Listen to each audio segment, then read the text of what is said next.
வாழ்க வளமுடன். இன்று நமக்கு உணவளித்த அனைத்து நல்லுள்ளங்களுக்கும் நன்றி. இன்றைய பொழுதை நன்மையாக அமைத்துக் கொடுத்த இறைவனுக்கு நன்றி. நாளைய பொழுதும் நன்மையாக விடிய இறைவனை பிரார்த்திக்கிறோம். திரு சரண்யா அவர்களுக்கு நல்ல வரன் அமைந்து வாழ்க்கை அமைய இறைவனிடம் பிரார்த்திக்கிறோம்.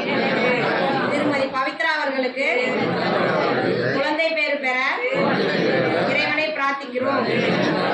வாழ்க வளமுடன்.